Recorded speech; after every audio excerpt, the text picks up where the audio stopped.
Welcome back to the Paddle and Fin Podcast Network. We're brought to you by Pelican, built tough for all situations. Go to pelican.com.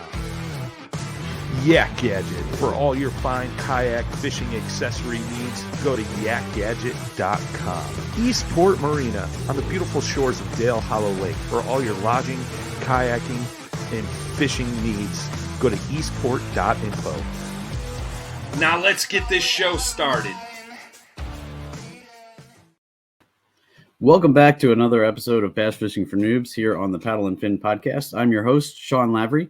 I'd like to thank you all for joining me again this evening. I'm super excited about tonight's guest. I've watched a lot of videos with him, and he's very informative, so super hyped to get him on here.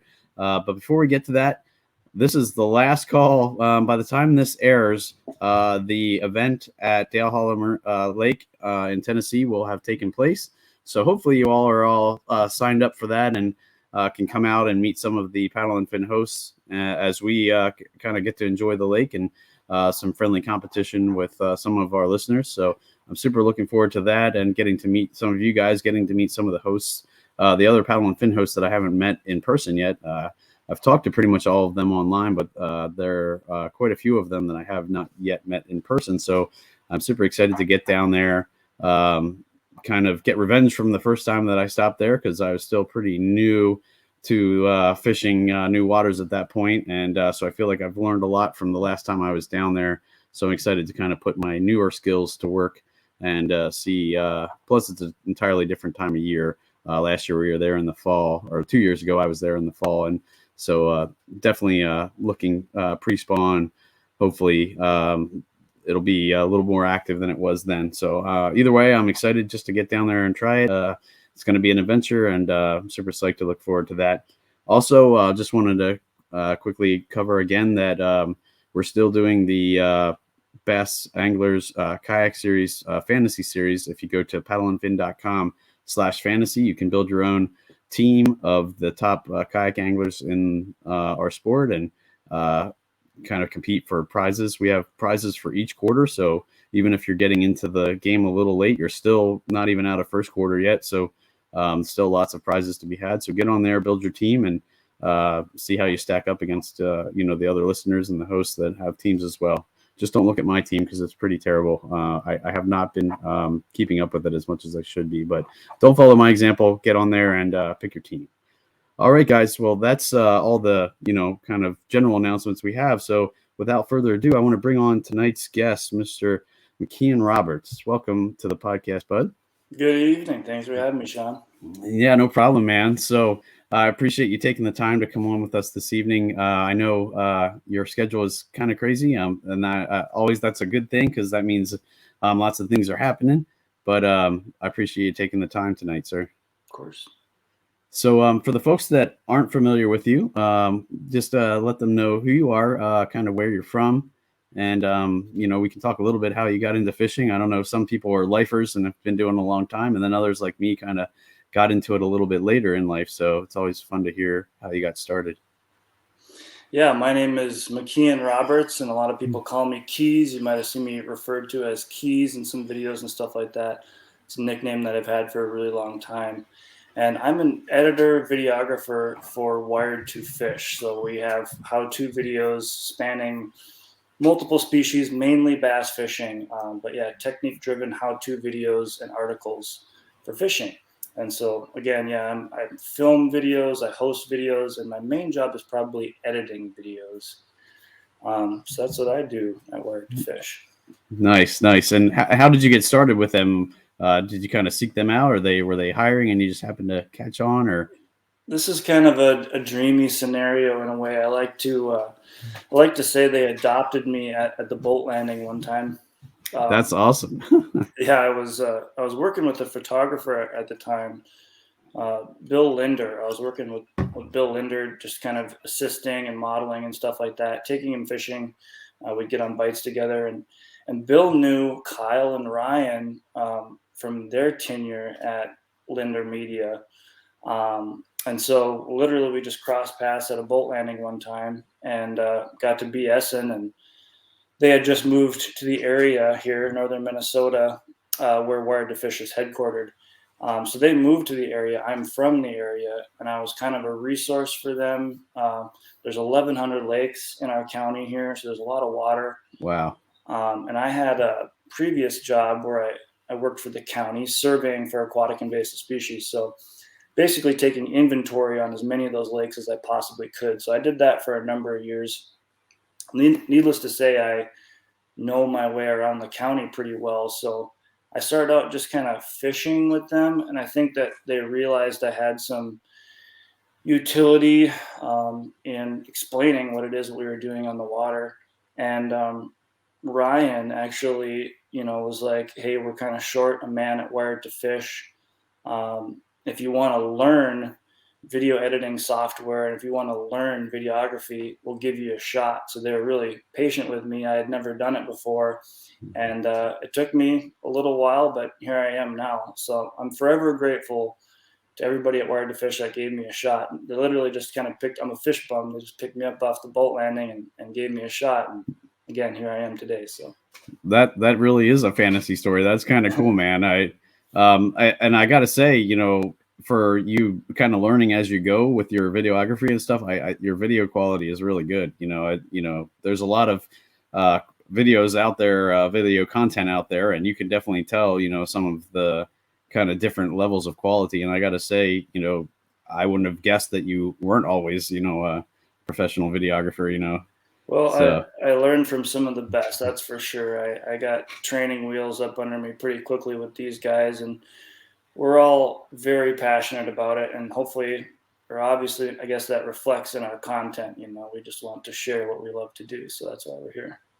And it really is super helpful too. Not just, you kind of really do cover the aspects of the different techniques that you teach, and I really think that promotes learning in an easy way for a lot of people to understand. There's a lot of people who kind of just videos themselves fishing and don't really explain how they're doing it or why they're doing it, and I think that kind of stands out. Like, how do you guys decide? You just pick techniques and go out and do it, or how do you come up with the different videos that you're going to do? So we try to stay up on seasonality, whatever's current, really, because the cog is always turning, the wheel is always turning in fishing. So we just have to constantly stay up with that. There's new products and techniques coming out all the time. And then us being headquartered in northern Minnesota, what is it? April, or no, it's coming on April right now, the 30th of March or something. Well, there's still 3 feet of ice outside the office right here, So we go down south quite a bit and get with a lot of pros and stuff like that and chase seasonality from January in Florida until our season actually picks up, which is around May when we get those good water temperatures and stuff like that. So what directs our content is definitely seasonality and what can we, because we try to turn things around fairly quickly. Like, this will be helpful for people right now and hopefully across the country. I know this is like, I don't want to get long-winded or difficult to understand, but being that we're like behind in Minnesota, obviously, like I said, pre-spawn and spawn in January in Florida, while we still got 3 feet of ice, we try to make it that people across the country can relate to the content and apply it to whenever their season comes into play, I guess is the way to put it. Okay, that makes a lot of sense. And I'm sure that's fun for you too, because it gets you fishing when, by you, there's not a lot of fishing to be had. So I'm a diehard ice fisherman. I love ice fishing. I think at this age now, I'm starting to get a little tired of it because it's a lot of work. It's a lot of work, and sometimes it can be very rewarding, but it's really nice to be able to take a break from Minnesota, go to spend a week in Florida and go bass fishing with some of these guys. So to your point, yeah, it is helpful to escape for a little bit in the winter. Well, that's interesting too, because I've been wanting to do a show on ice fishing for a while, and so maybe I'll have to pick your brain on that at some point. Of course, of course.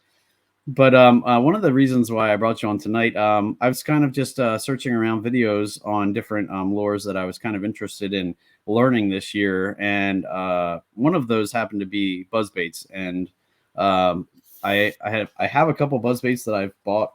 I've thrown them on kind of rare occasions, but never really had a lot of confidence in them. And I've heard other people talk amazingly about them. And for me, I just never had a lot of success. So I kind of wanted to, do a show on the buzzbait. We can definitely branch into other things too if we kind of run out of things to talk about with the buzzbait. Something that would be seasonally more appropriate, because I know buzzbaits might not be the greatest thing right now for most of the people in the country. Is that right? For most of us, probably, but it's definitely coming online as we start to see this spawn and post spawn. Topwater is going to be a major player for sure. So it's coming. Spring is a good time to throw topwater. Okay, so that kind of leads me into the first question I was going to ask. What kind of conditions do you look for when you that make you say, yeah, this is going to be a place where I'm going to throw the buzzbait? I think it'll be successful. So I guess the point I wanted to make with this is I think a lot of people are quick to throw a frog. And I love throwing a frog, big rod, braid, giant hook set, pulling fish through the slop and stuff like that. The thing with a frog is you can make a very long cast, but it's not a quick retrieve. You're usually popping it in place, and it takes a long time to get a frog back to the boat. Whereas a buzzbait is something that you're constantly retrieving, which allows you to cover a lot of water. Now that we're in the spring, this could apply across the country, but as it gets warmer, the northern side of the lake is the warmest side of the lake. It's got that aspect where it gets the most sun during the day. So that could be an expansive bay, or like I said, an entire north end of a lake. And those fish aren't going to be all over that bay or all over that north end of the lake. So buzzbait is a really good way to comb around and then eventually run into that pocket of fish. Okay. So again, the difference there is being able to cover water, and maybe when you do cover water, you can switch over to frog if it's appropriate. But okay, so you're using it to locate the fish, and then maybe switch up techniques once you find them. Yep. Okay, interesting. That makes a lot of sense, because it really does seem like you can definitely cover water because it's a moving bait, and you're not having to work it as slowly as a frog. Cast and wine. That's the beauty. So that that is often works too for our show is oftentimes kind of focused towards beginning anglers, and those cast and wine techniques tend to be the easiest ones to pick up, because there isn't so much of a cadence that you have to figure out. A lot of, now, that not saying that doesn't help, and when you add changes into your cadence and stuff, that probably can increase the amount of bites you get. But if you're just starting out, those cast and wine techniques tend to be something that beginning anglers can pick up and kind of get their feet wet and find success. So great place to start. I started with a spinnerbait being probably my favorite bait ever, even to this day still. And there's some pop in the skirt with that a little bit too, and getting those blades to flicker. But again, it's a cast and wine bait, and it'll let you cover water and put it in front of a lot of fish quickly. So interesting. So if you had to pick a lure to hand a beginner, it would probably be a spinnerbait. Yeah, a spinnerbait. I will say this. I think if you're like brand new to fishing or newer to fishing, you might not know where in the water column to run a spinnerbait. Again, it's a cast and line type bait that you can throw a long ways, but there's you can bump it on bottom and bump it into brush and stuff like that. But I think, and this might be getting off topic a little bit, but if I was going to recommend a bait to somebody who's starting out where the bait does a lot of the work, it's any kind of weightless plastic. A fluke or a tube, or like a floating worm, a Zoom floating worm or something like that. Not the fastest way to cover water, but you can just let that thing just kind of float around lackadaisically, and fish seem to be drawn to that. Not that they're not drawn to flashy blades or buzz baits, but to your question, I would give somebody a weightless plastic. Plus, they're snagless, and you can throw them anywhere usually. Yeah. And that's kind of where I actually found my first success.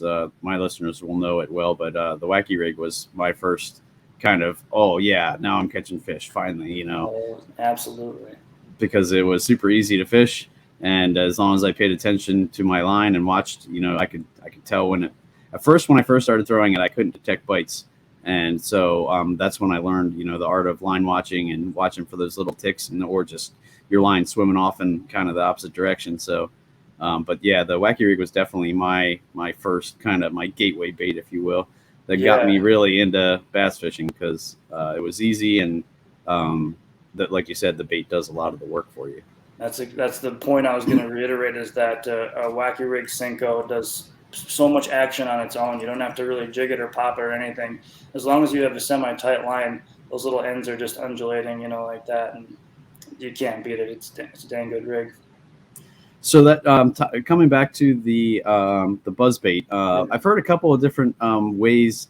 Some people. I was just listening to the Tackle Talk podcast. Andrew Hayes does that podcast, and he was talking about running his buzzbait more like a wake bait, where he's kind of running it just under the surface.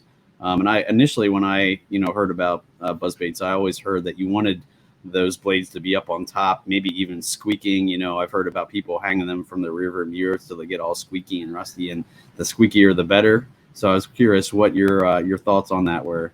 Yeah, when you brought up the topic of buzzbaits, I was like, oh man, this is going to open up a can of worms for a lot of people because it's very preference based, and I have my ways of fishing it that I've learned from people like Gerald Swindle, editing videos from Gerald Swindle. And just my experience where I really kind of stick to one thing with a buzzbait. That said, things like speed and I guess color or trailer selection definitely depend on the body of water or depend on the water temperature and the mood of the fish. So to start with speed, you want to make it easy for them sometimes. So if you get that really low gurgle that's just kind of making that subtle waking action, certain fish cannot stand that, whereas certain fish like it running away from them, and that triggers something in them. That's that reaction bite type deal, So that is situational, I would say, when it comes down to speed like that. And again, it's like once guys get used to a certain technique that's successful for them, it's kind of hard to turn away from it, So right. No, that makes a lot of sense. Yes. Yeah. When you're throwing the buzzbait, so are we going to say that you do want to be, or your preference is to be kind of on top or subsurface?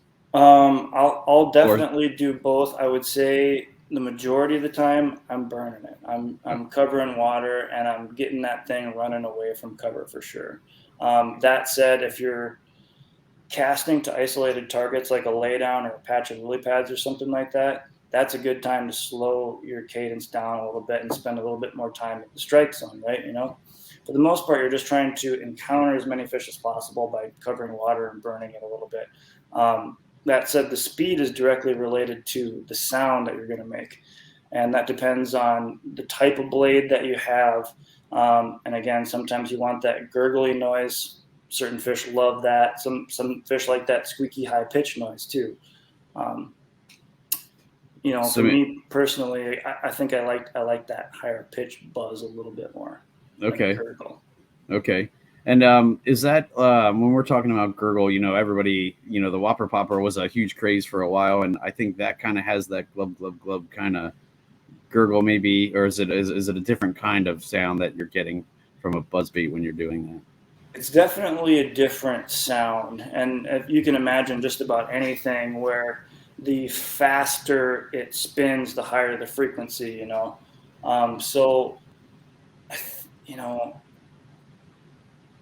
a Whopper Plopper's got a way more throaty sound. It's kind of a different category unto itself, we can say, I'd say just that higher pitch for me personally is what I'm going for. And when you're throwing that, are you usually looking for a certain water depth that you're throwing over the top of, or just generally when the bass are looking up and when top water starts to come in, that's why you're doing it? Or are you covering shallow water more, or I doubt it's going to be a big call them up from the deep kind of bait, but I guess it's possible. We're learning a lot of stuff right now with forward-facing sonar about fish that slide off over 70 to 100 feet of water that are only 5 to 10 feet down. And we've caught smallmouth that are hanging out on humps, say a hump tops off at like 5 feet of water. Those fish get pressured on that hump, will actually move off the hump at the same depth off into open water. So they're actually still only 5 feet below the surface, and you can still throw a top water on them.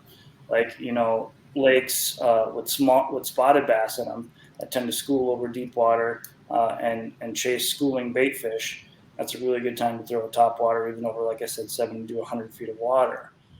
Interesting. That wouldn't have been my first guess, but that's interesting. It sounds definitely reasonable. Pretty cool. And again, it's one of those deals where if fish are suspended over deep water, there's nothing holding them, you know, so you need a bait that you can kind of dissect and encounter fish with.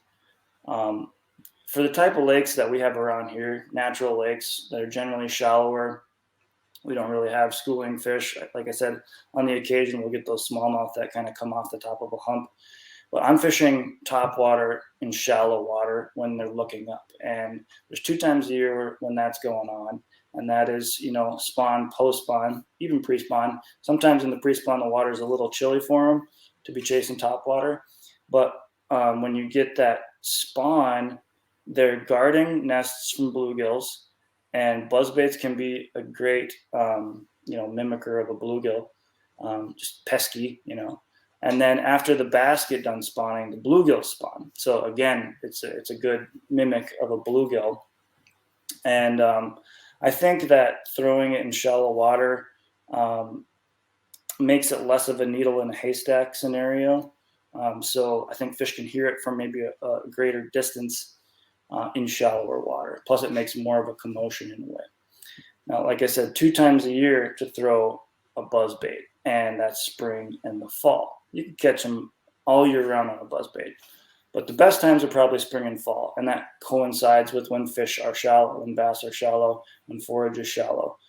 So yeah, I did that video last fall. I love a fall buzzbait bite because fish are sitting offshore in 20, 30, etc. feet of water on some rocky humps. Well, when the water starts to cool in the shallow water is actually some of the warmer water, then they gravitate back there to feed.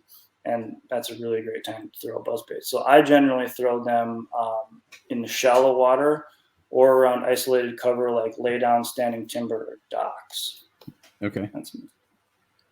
Now, another question that I kind of had in it is what really confused me when I first started throwing it. So was what kind of, you know, water conditions do you look for? Do you want some chop on the water, or do you, like, I remember when I was, when I first got it and I had, you know, watched a few videos, and I went out to my lake and it was like glass, like first thing in the morning. And I was like, there's nothing else on the water that looks like this, you know, should I be throwing it now?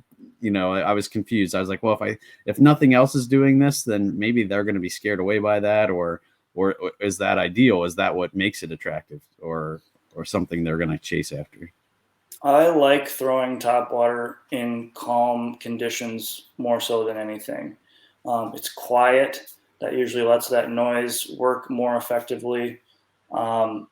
You can see fish waking in from a distance in shallow water, calm water, you know. And definitely morning and evenings being better times to throw top water. I think fish are just out roaming around a little bit more and maybe not stuck in heavy cover like they do in the middle of the day, or stuck under a dock, which you can skip buzzbaits under a dock. Just ask Gerald. So I like throwing it in calmer water. The one nice thing about a buzzbait, I feel you can throw it in some chop. That something about that breaking through waves and interrupting that action a little bit is actually pretty good at times, where you can't really do that with a frog as well. That gets lost with a frog. So buzzbait, whopper plopper, those are good topwater baits to throw with a little bit of chop. I think ideally, though, you're going to have more fun and probably be more successful throwing it in calm water. That's just kind of tried true. And like I said, those early mornings, flat calm, you can hear everything, watch the fish come in and whack it.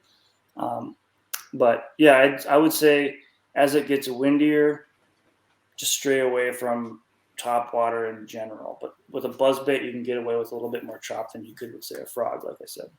Okay, interesting. I know this particular one buzzbait that I got, I was introduced to it by Juan Fruit, who's a smallmouth rivers kind of specialist, and he likes to throw this kind of in ripples. He'll throw it in the calm pocket above the ripples and then burn it through, hop it over the ledge, and then kind of come back through that kind of slack water that is on the other side. And he definitely talked about getting hits right there where it's really turbulent, and that surprised me because I'm like, well, with all that commotion, it seems like, you know, the fish isn't going to be able to target that or hear that, you know, the blade's doing anything in particular. But he swore by it. So I always forget that I have that in my tackle box when I'm in those areas, but it's something I keep wanting to try just because he swore up and down that it was definitely a great way to throw it. So I think that's a really good point. Like you said, that one of the, obvious things about a buzzbait is that it buzzes and it makes noise. Well, if you're throwing in a turbulent, you can hear the riffle, you can hear the water moving almost as loudly as buzzbait will, then you're losing that factor a little bit. I think a lot of times in rivers in general, fish are looking up. It's shallower for the most part, and then fish are always looking up for things washing down towards them. So I think they just have their eyes up a lot of times in current situations, waiting for something to wash over them, and they only have but a second before it's gone, so they have to hit it. So anything that's different or intriguing, they tend to destroy. okay, interesting. That makes sense. So that makes sense why it would work in those particular scenarios. Then, while I was holding that up, it brought me another question to my mind. So this is particular one just has a curly tail grub on it and no skirt, whereas the other one I have has a full skirt. And Andrew Hayes from the Tackle Talk podcast was talking about throwing or ripping the skirt off his and thinking it was more effective that way. Do you have a particular brand that you like, or you go more skirted or more skirtless? And then what kind of trailer do you use? Yeah, so this is something I've been doing a lot more lately. And to me, I don't have a brand preference, but to me, the blade has to be black. I don't want anything too flashy or anything like that. I literally, and this is to the point of a trailer. So I prefer not to fish a skirt. And there's nothing wrong with the skirt. You can still totally fish a skirt. But I think the pairing for me is that dark blade that is a little bit indiscernible, that has a noise that attracts fish to the location. And then when they look up, they pretty much only have the silhouette of this plastic. It gives them like a sure thing to strike at, obviously. So a lot of people, you're seeing it more and more now, is people actually putting toads on the back of their boats. I was going to ask you about that. Yep. Yeah. So that you see people do that a lot more and more now. It's been, people have been doing it forever, but you're seeing it more and more now where people actually take super glue and push the toad up over the head of the buzzbait. And the nice thing about that is, again, it gives it that bulky profile, something for them to actually see and strike at. And toad has a flat surface, so you actually can skip a buzzbait. Like I said, you can put buzzbaits in places that fish don't often see buzzbaits. So that's kind of a plus for that, for sure. My favorite would just have to be like a boot tail swim bait. It's pretty easy, You're not necessarily ripping heads. I don't have to thread it, like I said, up over the head of the buzzbait. And like probably a 5-inch paddle tail swim bait of some kind with a little bit wider body to it. Just gives that bait a profile that a fish can key in on. One of the things that I had read, like when choosing different trailers, is that the trailer kind of helps you sometimes stay up in the water column, like a lot at the top when you're trying to. You don't have to quite burn it as fast, depending on the different trailers that you use, because the bulk of the trailer will allow it to kind of ride at the top of the water column and not sink so fast. That was one of the things. That I was reading that a lot of people do wrong, is that they let the buzzbait sink too much. Now, if you're waking it a little bit under the surface, that might be good. But if you're trying to burn it along the top of the water surface, then I think, if you have a trailer that lends to that, whereas versus something that might allow it to sink a little faster, that might be helpful too. That's very true. Definitely true. I like to think about it. Like swim jigs is a really good example. Spinner baits and swim jigs. The blades on a spinnerbait keep a spinnerbait up a little bit depending on what blades that you choose. But if you want to keep it up, and a lot of times you want to keep it up, adding some bulk with a plastic will keep it up. And that's the same thing for a swim jig for sure. That you're fishing in really shallow water a lot of times, and that helps keep that swim jig up. So the same thing applies for a buzzbait. Exactly what you said. If you're struggling to keep that blade, that buzzbait up on top of the water, if you can imagine just a skirt, well, that doesn't have very much weight to it, So that's going to let the weight of the buzzbait take it down a little bit, whereas a plastic will get pushed up by the water itself. So to your point, definitely easier to keep a buzzbait on top of the water with a trailer. Okay. No, that makes sense. And again, that kind of leads me into another question. Obviously, your kind of reel speed will obviously help with that. So, are you throwing that mostly on baitcasters, like our higher speed baitcasters, or do you ever throw it on spinning? I know some of my listeners are kind of afraid of baitcasting. They're intimidated by it, and initially I was at first too, but I've gotten definitely grown to love it now. But I definitely know of people who only have spinning gear. So is it something you can effectively throw on spinning gear, or just have to keep up with it, or you're burning it? You're having to reel faster because most spinning gears are kind of lower speed. Yeah, you can absolutely throw it on the spinning gear. A lot of times what you get with spinning setups is a little bit more of a limber rod, and you don't want too limber of a rod. So if you had a medium heavy action spinning rod, you could probably get away with it pretty well. The other nice thing too, regarding reel speed, is that baitcasters can be faster, but it also just depends on the arbor or the size of your spool. So if you had like a 3,000 size spinning reel, you're picking up a lot of line with that reel as well. So you can still effectively use spinning combo for buzzbait for sure. You're oftentimes throwing buzzbaits in places that are kind of sticky situations, around vegetation, again, around standing timber, laydowns, or docks. And so you want a setup that can get you away from that structure, get those fish from that cover so you don't lose them, obviously. And baitcasters cater to that a little bit more, but I would not deter somebody from throwing it on a spinning combo. I'm pretty sure when I grew up, I probably threw it on a spinning reel for a while too, until I learned the ropes. But that makes a lot of sense. The having like the horsepower to kind of pull the fish away from the cover, if that's what you're targeting, it definitely makes sense. And you're right, the baitcasters generally are the kind of beefier, more capable rods for doing that. You often hear the term, winch it out of there, and a lot of times that's kind of exactly what you're doing. So this is kind of a strange thing, and I wanted to talk about reel speed when you're talking about trying to keep the bait up on the surface. So that's obviously directly correlated to how fast you can pick up line. And when you talk about winching, typically you're talking about a lower gear ratio reel. So with a lower gear ratio reel, you have more power actually. So it's a little bit confusing to understand that with a faster reel, you're picking up more line, but with a lower speed reel, you have more power to move that fish. So, there's a lot of very high speed casting setups coming out right now, and I tend to shy away from them a little bit. Especially if I'm using like a cast and line retrieve.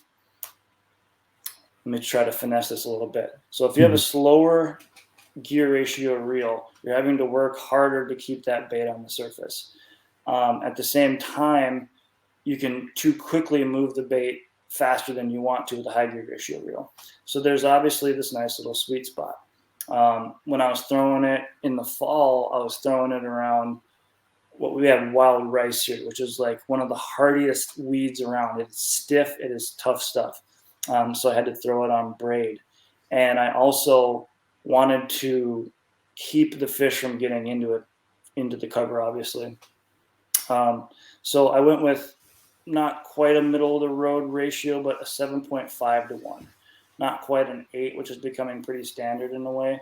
But I think like a 7 to 1 or a 7.5 to 1 is a little bit more middle of the road because, like I said, you're not fighting to keep it up and you're not having to constantly check yourself to slow it down. There's a little bit more feel to having that mid-gear ratio reel when you're fishing in buzzbait or fishing a lot of cast and line retrieve lures in general. That makes a lot of sense. And I think when I first started looking at gear ratios on reels, I kind of equated it to a bike, changing gears on a bike, because it made sense in my mind. Like when you're having lower gears on your bike, when you're in those really low gears, it's harder to turn, but you're getting a lot of power. Whereas if you're in the really high reels, man, you can burn those pedals like crazy, but you're also not going anywhere super fast. That's a great analogy. Yep, great analogy. So that makes a lot of sense, that you really want to find that sweet spot so that you still have the power to pull them out, but also the speed to keep it kind of, at the top of the water where you want to. When you're fishing a buzzbait too, a lot of times, you generally always want to keep your tip up. That keeps your line off the surface, so that keeps your line from obstructing floating vegetation or running into anything it really doesn't. Then it gets you in a good position to set the hook. You don't want to be too high because you're setting the hook behind your back. What was I going to say with that exactly? I was wondering. Go ahead. Well, so a lot of times I'm reeling with my reel, but I'll also be steering the rod. And as I steer the rod, I'm obviously pulling the buzzbait.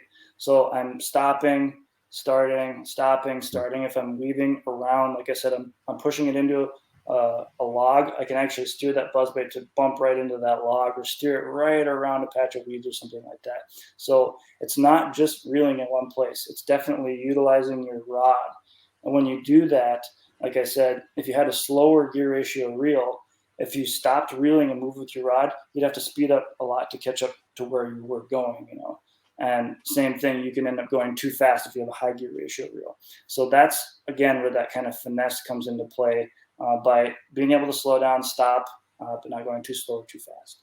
Right. Hopefully, and that's where you kind of branch out of that just kind of chuck and wind, straight retrieve kind of thing, and really kind of dial in, to those fish that are relating to that structure. Like you said, if you bring it right around the end of a log or over top of a log, and you're going to get that ambush kind of strike that, you're looking for when you're kind of fishing that cover. The whole point, the reason why you're targeting those kind of structures is so that, you get those ambushes. And sometimes those are the funnest blowups that you'll get when you just kind of pop it over a log and all of a sudden, bam, it just gets hammered. Exactly. So when I'm fishing a buzzbait, I'll try to imagine a lane, basically. Like, okay, if I make this cast, I'll be by that thing and this thing and this thing. So I can hit like 3 or 4, however many different possible strike zones by doing that.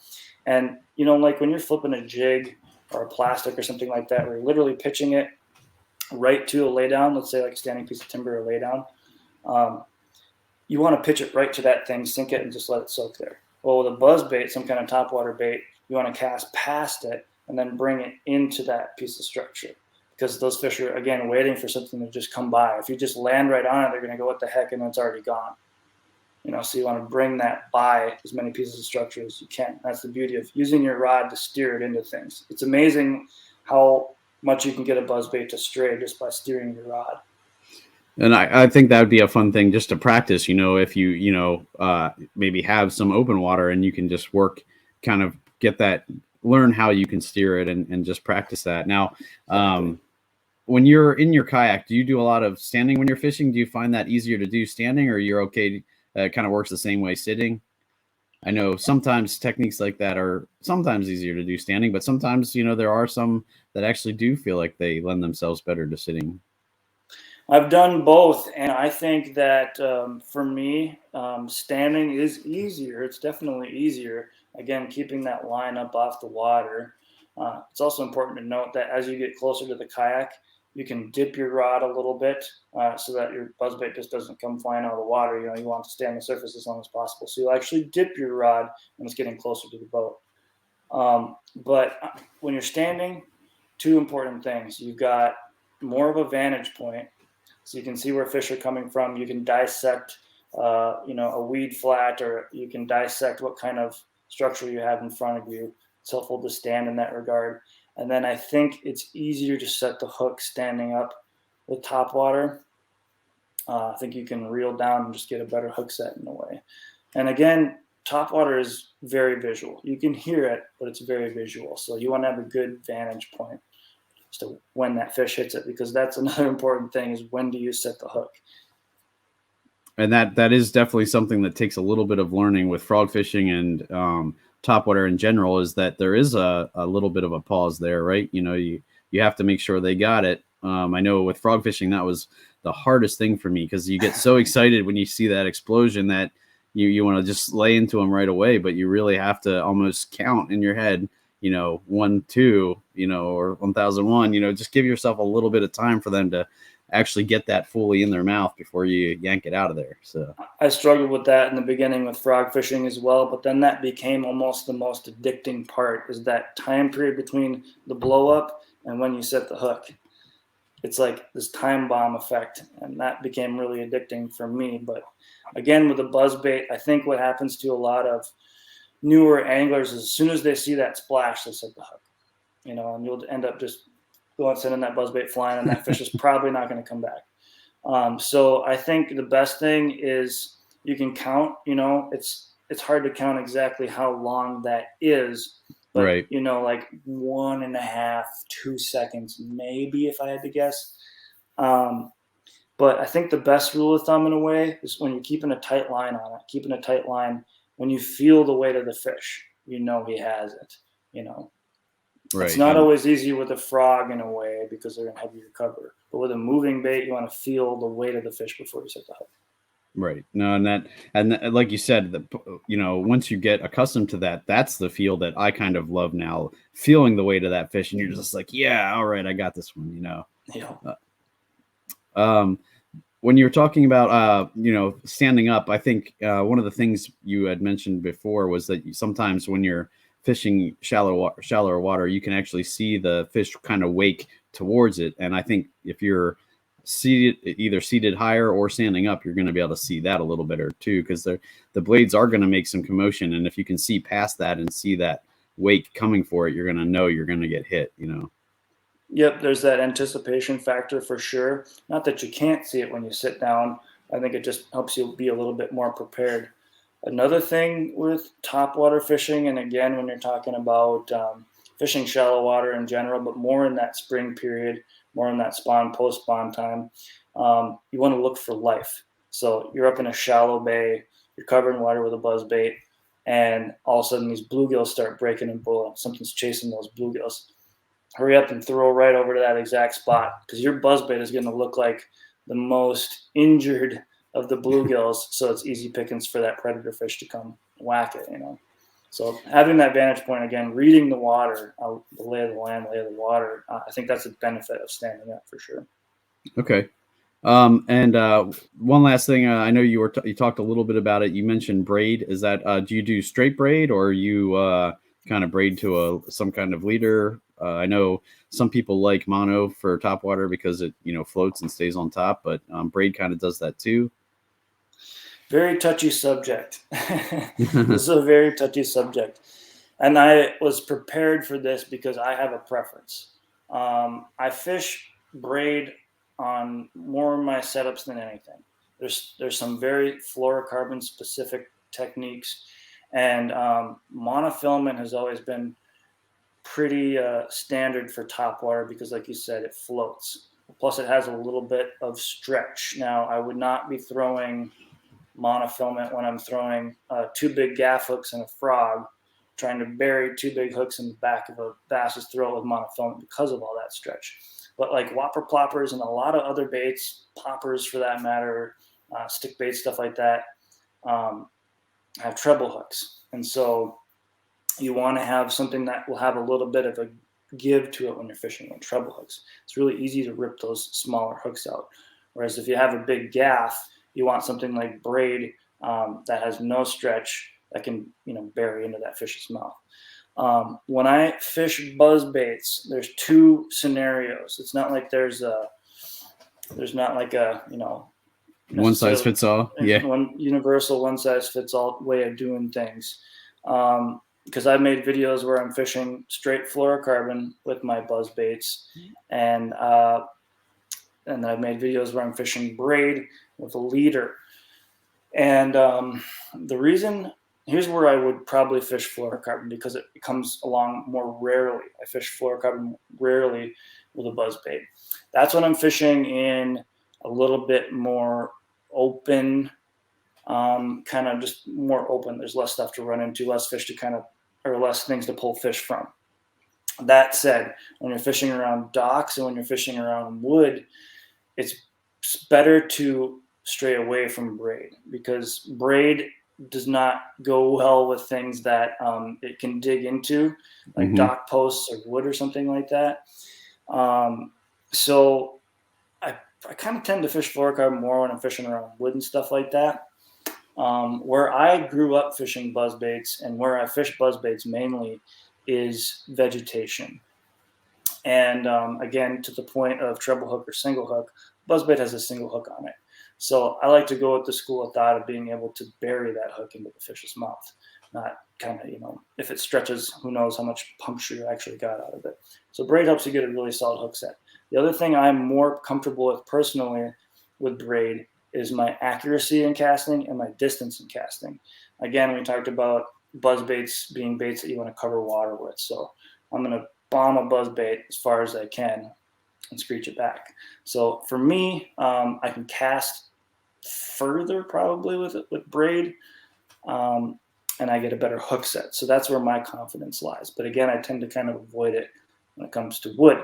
Now, you can fish straight braid, and I love the saying straight braid, just yeehaw, and I've definitely done it, and it's fine. But I think even without thinking about it at this point, I'm fishing some kind of fluorocarbon leader. I think it helps mainly with invisibility. After a while, it looks weird if you're using straight braid. To me, it just looks weird. Yes. So if you make it invisible, it's way easier to picture this object that a fish is gonna strike. They can certainly see line, so it makes the presentation more natural. Obviously, that's the goal of invisibility. That little bit of fluorocarbon leader, that little bit of monofilament leader, if you choose to use that, also is going to give you some stretch. And stretch is important for when you get like a boat side strike. Sometimes, like if you got however much 3, 4, 5 feet of line out, and you set the hook, that can be almost too much pressure too soon. So having a little bit of a give and cushion with a line that stretches like fluorocarbon or mono is really good for those scenarios when those fish hit boat side or right at the dock or right at the bank, for sure. So I think in general, I fish braid with a fluorocarbon leader more than anything. When it comes to pound test, I fish a lot of 40. I really like 40. Wow. Okay. Because 40 is that kind of fine line between being too bulky and then if you get into like 30, that tends to want to, sink into your spool a lot easier. That thin diameter braid will just sink into itself, and you don't want to cast and it catches inside your spool. Oh yeah.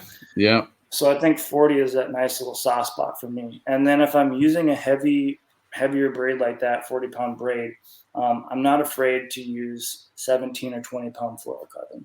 It's still pretty invisible, but it's not being overpowered as much by that heavier braid. It's a little bit better, more of a unison pairing, I guess. And what kind of leader length do you like then at that point? Do you like? So that's not as important because they're generally staring right at the bait. So it's not like again. And you're keeping your rod out of the or your line out of the water as much as you can too, exactly. right? So right.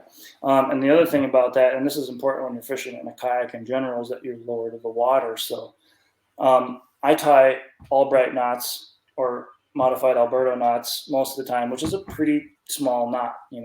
It goes through my guides just fine. I still would rather not cast that 40 to 20-pound leader line-to-line knot through my guides. So I like to keep it at a length where I can make an accurate cast without having that knot come into my eyes, on my rod. Okay. And so when you're in a kayak, a lot of times that's 2 or 3 feet maybe. I don't think you need to go much longer than that. That makes a lot of sense. I know I've definitely heard of people talking a lot about that the more those connection knots go through your guides, it's going to weaken them as you go. And, that's when, a recipe for losing fish that way as well. So the more you can keep it out of your eyes on your rod, the better that's going to be as well. And like you said, if you're keeping your line up out of the water, then the length of the leader isn't going to matter super much anyway. No. Awesome. That's a ton of great information.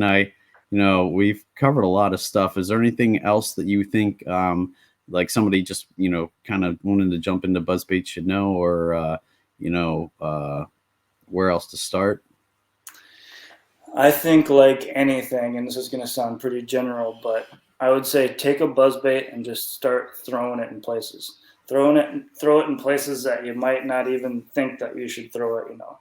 Go ahead and get comfortable with it. Go off the end of the dock or public access, nice clean, patch of bank or whatever, where you can get used to keeping that bait on the surface, keeping your line up, boat off the surface like that. Practice the steering and stuff like that. But start throwing buzzbaits in weird places. Even if you have, one of the beautiful things I like about, here's a weird thing, and I don't want to get too off topic necessarily, but I guess it applies. So there's times when I'll throw a spinnerbait in very thick cover, like we've got bulrushes or tules, So I'll throw them in super thick bulrushes, and especially right after ice out in the North Country here, all those bulrushes are laid down flat, so it's kind of hard to penetrate it. So I'll literally throw a buzzbait in thick toppled over bulrushes where the spinnerbait is just not even in the water. It's just tumbling over the bulrushes, and then it'll hit one pocket. And it has about a second to spin where those blades actually engage. And that's when you're going to catch fish. So it's really fun throwing a buzzbait or even a swim jig, but a buzzbait in that scenario where you just throw it in something super thick, and all of a sudden, as soon as you hit some open water, that buzzbait will engage and immediately start making noise. And if the fish is anywhere near it, it's going to crush it. So, it's a great place to throw, or great bait to throw in open water and cover water. But throw it in little pockets like that too. That's a great way to throw it. And being that single hook, it's going to be able to come through that stuff a lot better than, say something with trebles or like a whopper plopper where, that would just be a disaster. That would not be as fun to fish with. No, you'd be surprised how well, like I said, a spinnerbait, how well a buzzbait comes through things, especially because it's got that shaft and that blade that are a lot of times pushing things out of the way. It deflects a little bit better. One thing that you have to be mindful of, kind of the same thing with spinnerbaits, probably more important with a buzzbait though, is that as that buzzbait blade spins, it can pick up strands of grass and stuff like that. So there is a little bit of maintenance involved with a buzzbait because you want that thing spinning freely. Any bit of little hang up can really mess it up, and it'll also make your buzzbait not track truly. We talked about steering it and stuff like that. Well, you want to be in control of that. And if your wire is bent, or if you have a little bit of weed caught in that blade and it doesn't spin as well, or maybe gets stuck, well, that makes your buzzbait run sideways, and that'll get you in a bad position to set the hook. So be aware of your wire, whether it's bent out or not, and also make sure that that blade always has the ability to spin freely. So you kind of want it just pretty much straight in line. If you're looking at it from the front, that you want that kind of hook and everything and your wire to be straight in line with the blades and everything. Straight in line, yep. Is there anything you can do? I've seen it before a few times where your buzzbait kind of wants to run on its side. Is there any way to kind of fix that, or does that have to do with like the type of trailer you have, or what causes that? Two things. Yeah, so the one we already talked about is the wire, and it's really easy for it to be just off a little bit and make it run, kind of screwed up. So you definitely want to keep your wire in check. And then if you have your trailer on slightly crooked, say like you thread a swim bait on and you have it slightly crooked, well, that'll push it away a little bit too. So you want to make sure if you're using a trailer, you have it threaded on nice and straight. Or even if it gets beat up after a couple fish or something like that, there might be a chunk hanging off that pulls it one way or the other. That makes a lot of sense. Two things that could definitely lead to that. Cool. All right, man. Well, we are coming up on an hour. I know some of the times when I talk to guests and I mention, we usually shoot for an hour, and they're like, how are we going to talk for an hour? And then we get talking, and, before you know it, it's an hour. So right. Yeah. I wanted to give you a chance to shout out any sponsors or anybody that you wanted to talk about, and also where people can find you and Wired to Fish online. Yeah. I could shout out to a lot of brands and companies like that. I've got a billion favorites. I'm a tackle junkie and stuff like that. And there's a lot of stuff that works really well. So nothing real specific there. If you want to learn more about a ton of different tactics, you want to watch some of my videos, some of our videos, you can find us at wiredtofish.com. We've also got a YouTube channel and an Instagram channel, so you can find us there.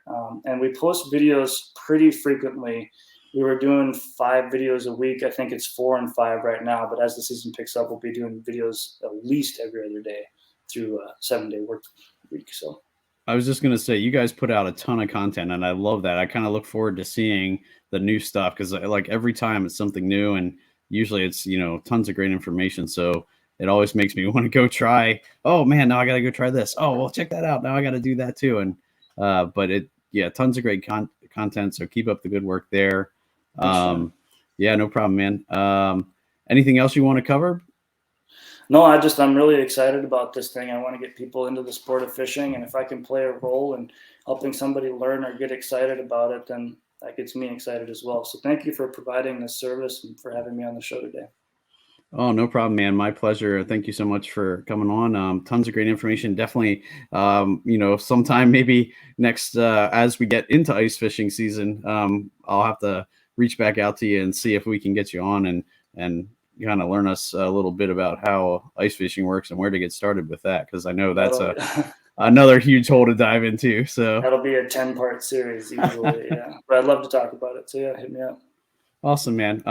If anybody wants to follow you specifically, do you have any kind of content that's just your own, or is it mostly under Wired to Fish? Yeah, it kind of works cohesively, I guess. A lot of the content that I share on my page is from Wired to Fish or for Wired to Fish. But yeah, if you like, you can find me on Instagram at McKeon Hugh. That's it. McKeonHugh on Instagram. Awesome. All right, guys. Well, thank you again for coming on. And guys, if you want to check out Keys on Wired to Fish, definitely check them out. Tons of great information. Definitely trying to get as much information out there as possible to help grow our sport and, introduce people to this sport that we love. And I think that's a great way to do it. The information is super easy to pick up. It's done in a really good way. So definitely, guys, check that out. So this has been the Bass Fishing for Noobs segment on the Paddle and Fin podcast, where we bring you the techniques, the tricks, and the tips to help you rip more lips. So, guys, check everybody out and have a good night. Thank you so much. Take care. Thanks for tuning in to another killer episode here on Paddle and Fin. Be sure to drop a 5-star rating, a thumbs up, or smash that subscribe button on any platform you're listening in on. Be sure to check us out on WAYPOINT TV, waypointtv.com. Make sure you sign up for the Fantasy Kayak Fishing League at paddleandfin.com/fantasy. You could support this show through Patreon, patreon.com/paddleandfin. Don't forget to check out the website, paddleandfin.com. Catch us on YouTube. If you got a question, comment, or want to see a future guest on the show, be sure to email us at paddleandfin@gmail.com. Shout out to our show supporters, Yak Gadget. You can check out all the fine kayak accessories at yakgadget.com. Pelican Professional. For all your cases, coolers, and lighting needs, go to pelican.com. ROCKTOWN Adventures, your Midwest premier paddle sports destination. Go to rocktownadventures.com. Eastport Marina, the beautiful destination on Dale Hollow Lake. If you're looking for lodging, kayaks, kayak accessories, or anything fishing related on the beautiful Dale Hollow Lake, go to eastport.info. And Jigmasters Jigs. When in doubt, get the jig out. Go to jigmasters.com and fill your tackle boxes today.